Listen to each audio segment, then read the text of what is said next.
effortless confidence in relationships. I'm really excited to talk about this. I'm going to ask a few questions in this call, so it'd be really good if you can join in, and if you're watching on the replay you can also join in. And if you don't know who I am, I'm Lucy Jane. I'm a women's empowerment coach, freedom from addictive habits mentor, and I basically help women like source their own happiness from within them, so they don't feel like they need to reach out for drinks, drugs, men, shopping, spending, binge eating, whatever it is that they're currently needing to use to distract themselves or to give them pleasure, right? So I help people get out of that trap and come home to themselves, feel amazing in their own body so that they can, live the life they're meant to live. And then it's effortless when they come up against things like relationships or business or money, because they're already filled up, right? So that's kind of what we're going to be looking at today. And I'm just really excited about this particular topic because one of the main things that's coming up at the moment for my clients is that there's just this constant, on some level, all different positions, whether they're in a relationship or they're wanting to be in a relationship or they're just starting to date someone. There's extreme fear around how to do it all and how to get along, and feeling hurt and disappointed, and all of these different things that happen when we're involving ourselves in another person. And so it then leads to all sorts of issues that are beyond the relationship itself. So it leads to chronic anxiety because they're repressing what they want and what they truly think. It leads to, people pleasing. It leads to lots of big arguments and destructive rage, say for instance. It leads to drinking, numbing, binging, because the energy of the stress of feeling all these feelings, what needs to be released, and that's their way of coping with it, is to use these toxic coping strategies. So I'll just give you a bit of a backstory about how I kind of came to this myself. I mean, the thing is that we get these messages from our past, right? That there's something wrong with us on some level that makes us feel like we're not going to be okay to be ourselves in relationships. And so we're really addressing that today. And so I was bullied for years because of the way I looked. I had an operation on my jaw when I was 17. So I look very different now, but I was bullied like consistently over and over again by these groups of boys that were in my, the boys that were in the area, right? So they would call me names. They would all sorts of awful things, right? We were so young, we were like 14, so it's not like I don't hold a grudge against these boys.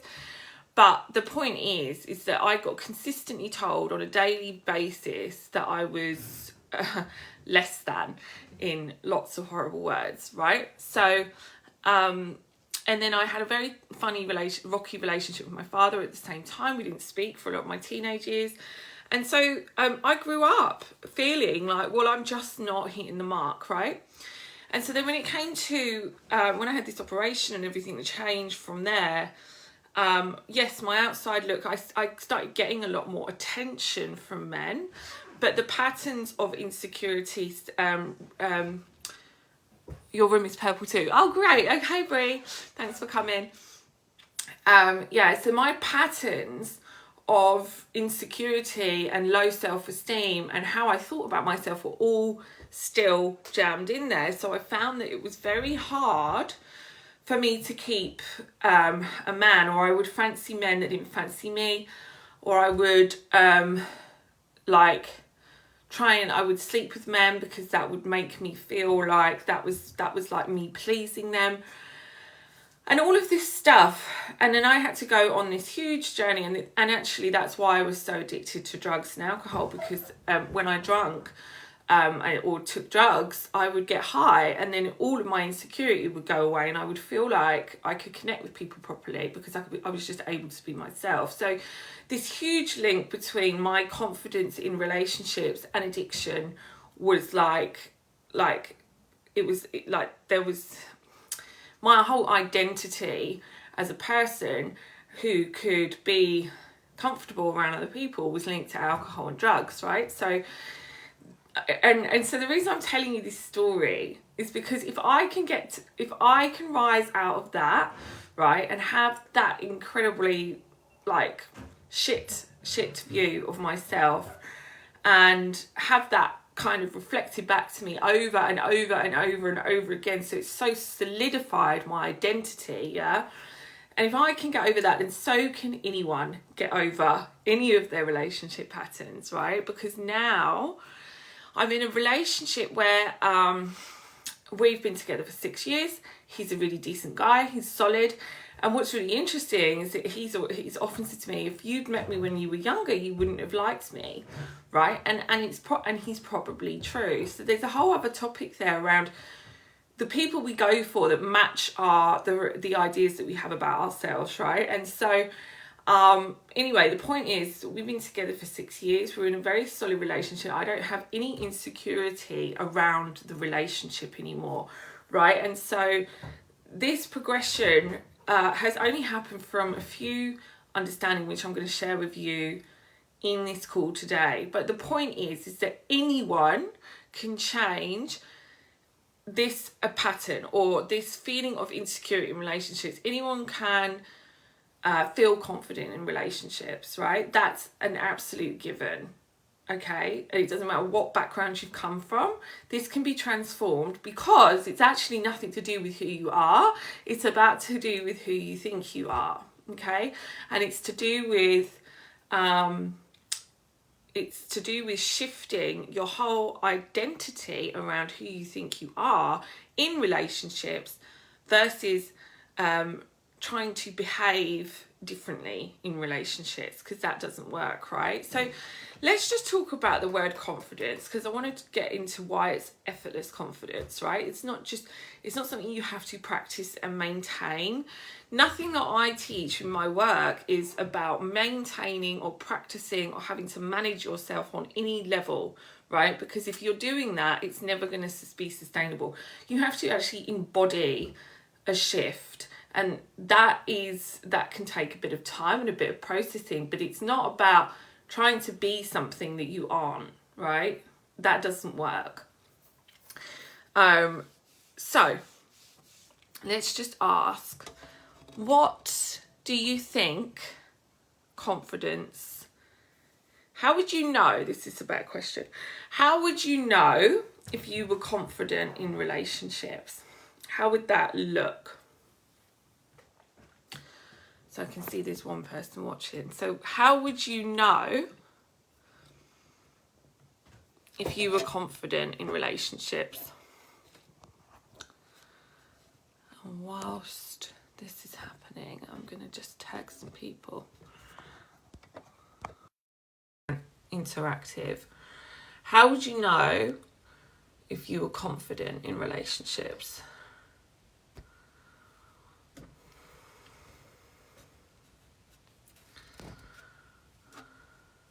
I can't seem to tag people now, never mind. You wouldn't be constantly questioning yourself. Perfect, absolutely. Anything else?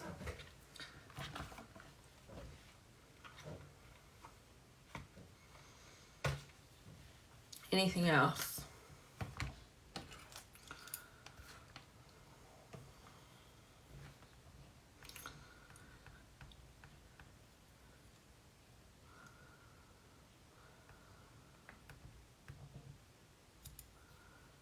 You wouldn't be constantly questioning yourself. That's like, so it's exactly what it is.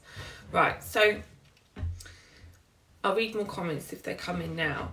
But what you just said there is like the key, right? So have you know confidence, right, isn't a thing, okay?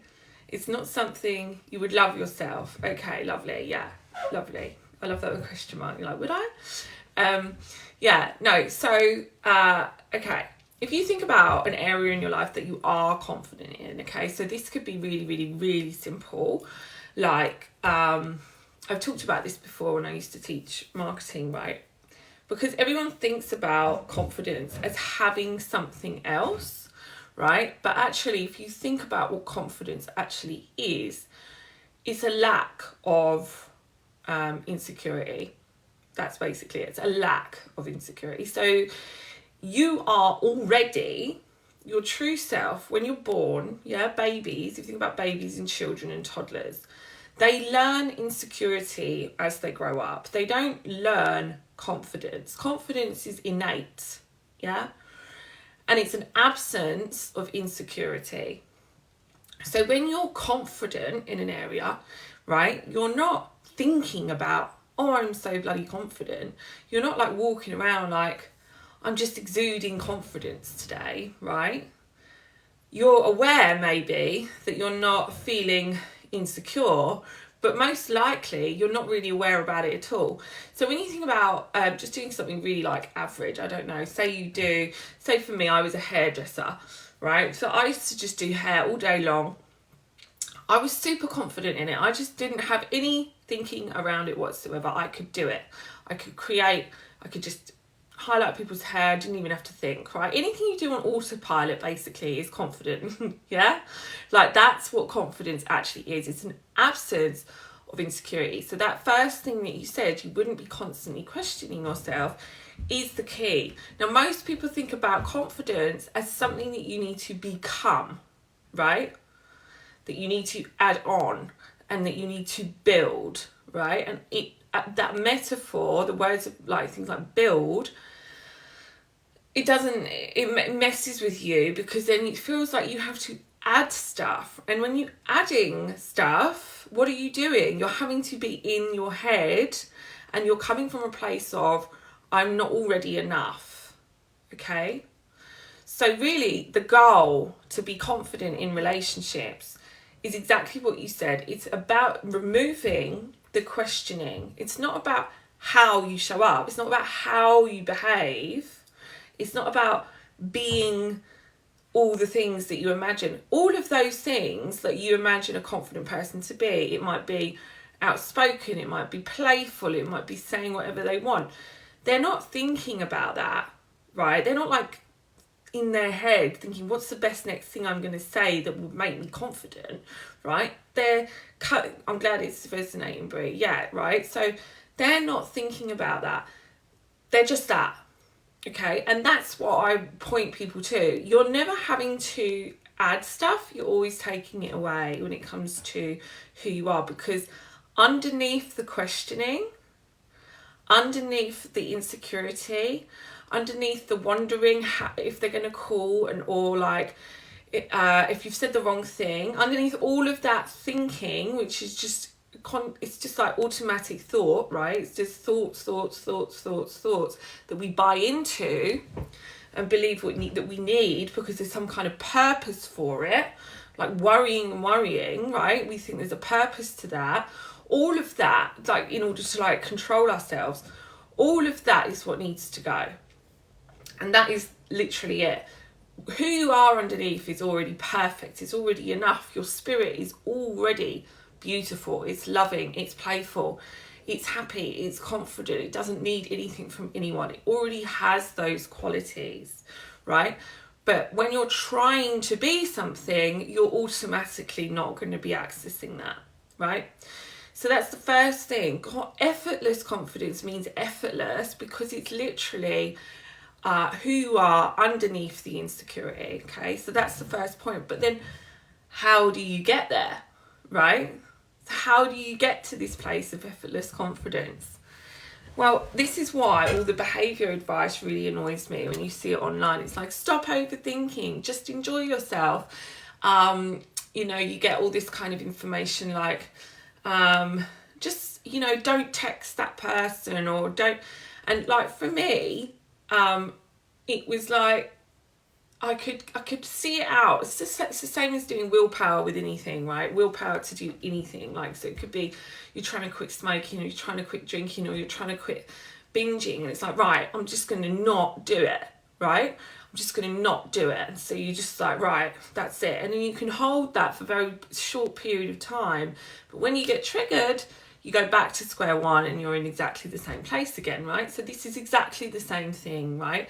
Any habit you're trying to change, any kind of idea that you're trying to add something to yourself, and that you've just got to stop doing that, right? Like, I've just got to be a certain way, or I've just got to try and be like this, or I've just got to be relaxed, right? All these things, right, are still you in your head. So you have to have a shift on a fundamental level, right? You have to see this on an embodied place. The way you have to see it like, you know your own name. Like, there's no questioning around it. So the thing that is the absolute misunderstanding, which is why people get stuck in this dynamic, and this is absolutely the secret, but it's not something I'm going to say it and you're going to be like, right, so because it's something you have to see over time in relation to your own patterns, in relation to everything in your life. But the biggest misunderstanding that we are up against in relationships and anything in life where we're seeking and we're trying to get something from it is that you cannot experience, right? You cannot experience anything other than your own thinking about the relationship, okay? You cannot experience anything else other than your own thinking. So 100% of the time, you're experiencing your own generated joy, peace, bliss, excitement, anticipation, peace. All of that has already been generated from you. The feeling of your connection that you get when you're in a relationship, or the feeling you're looking for when you're in a relationship, is actually, it's already coming from you. All of the experience that you have in a relationship comes from you, but it doesn't look that way, which is why we seek it, right? But what's actually happening is that when you're in that relationship, your thoughts drop. So your insecure thoughts drop. So for a brief moment, when someone tells you how lovely you are, or when you're kissing someone, or whatever the thing is, you're dropping out of the insecurity and you're having an experience of your true self, right? And then what happens is we associate this with the other person. And this is the thing that gets you fucked up. You associate your pleasure and your happiness and your peace and what you need, and it's not your fault, right? This is literally embedded in our consciousness from day dot, that you need to have love from another person in order to feel love, in order to feel joy, in order to feel happiness. But it's an illusion. And it's just the same as, if you look at the sun, it looks like it's going around the earth, right? It looks like that, but it isn't. The earth is going around the sun, okay? And so the same way that that's happening, whenever you think you're getting something from a relationship, you're getting feelings from another person, you're not. You're generating them from within. They come from your own. And this is actually not hard to see, right? So for instance, how many times have you been thinking about meeting up with someone?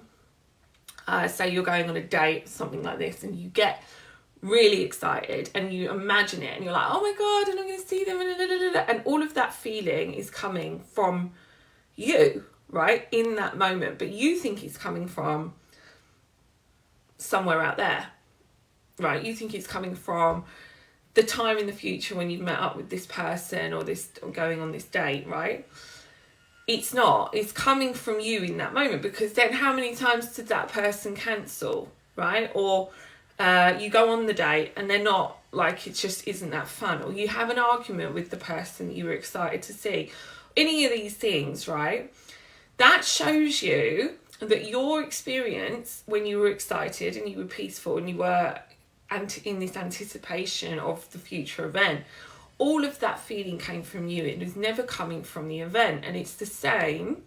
So this is why we get so messed up, because in relationships, we're attributing all of our feelings to the other person. Okay? They say this, I feel like this. They say that, I feel like that. And so what do we have to do? We think that we have to manage ourselves in order to get the feeling coming from them. So we feel like, I just need to please this person. This is a major misunderstanding. This is a major play. Like, honestly, look at all the men that have always wanted you, right? Or all the women that have wanted you. It doesn't matter who, like, what, sexual preference you have, right? It doesn't matter what it is. The people who have wanted you and you haven't wanted them, you didn't try and please them. You didn't do anything towards them. In fact, you may have even tried to put them off because you didn't like them, right? That is because pleasing people doesn't make you more lovable. It doesn't make you more anything. It just means that you're up in your head thinking about how you need to be, which is this insecurity. That whole mode, yeah, of I need to be like this, or I need to be like this, or I need to be less like this, or I should be more like this. All of that is the insecurity that needs to be dropped, because that is what people can sense that you're not being yourself, right? Whereas the people that like you, you definitely don't play that game with them because you don't want them, right? Or you might want people that want you sometimes, but I'm just saying, like, all the people that have wanted you, you didn't want them. They continue to like you regardless of the fact that you weren't pleasing them, or you weren't trying to manipulate yourself in order to be what they needed, right? And they still like you, right? And it's the same with a child. If you look at a child, they're confident. They inherently know that they're lovable, right? They just do feel it. They just do whatever they want. They sing, they dance, they smash stuff up, they have tantrums, they cry and cry and cry. They don't give a fuck. And it's painful for people around them. So this is the thing. It's like, if you've ever been told that you're too this or you're too that, right? Yeah, it may be in that moment that person doesn't like who you're being, but it doesn't make you less lovable. It doesn't mean that someone's not going to love you because of it. It doesn't mean, if you think about all of the people you've loved and all of the horrible things that they've done to you or behaved like, right? Some of the people that I love the most were the hardest, the nastiest to me, right?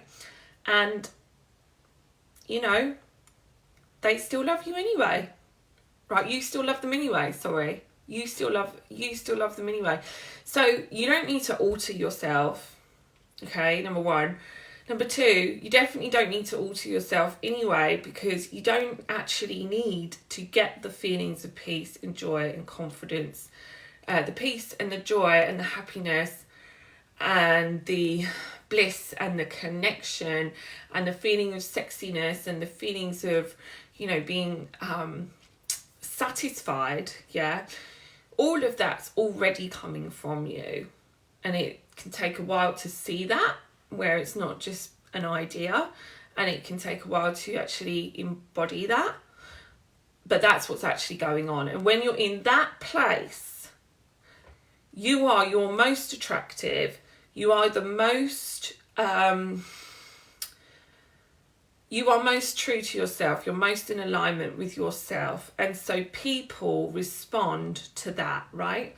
So you can't be that in an attempt to, you can't be happy on your own in an attempt to make someone want you, yeah?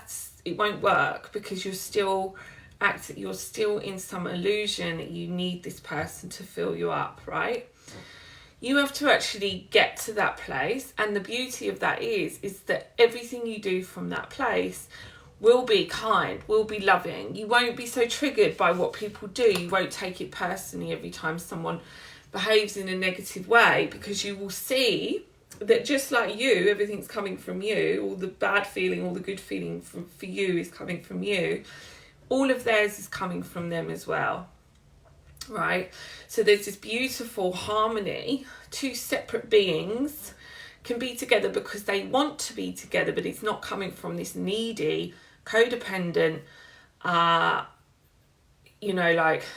I need this from you and you need to give me that, and if you don't, then I'm not going to love you anymore, and all of this weird, like, this dynamic is, it's built out of illusion that someone else can make you feel something, right? And when that actually gets seen and blown up, right, and you can actually see it, you will start to everything you want from that place will change. Everything you attract, the people you will attract, the kind of relationship you will want, right? The things you will value will change, because you're not in this need. You're not trying to get something that is sourced from within you from someone else.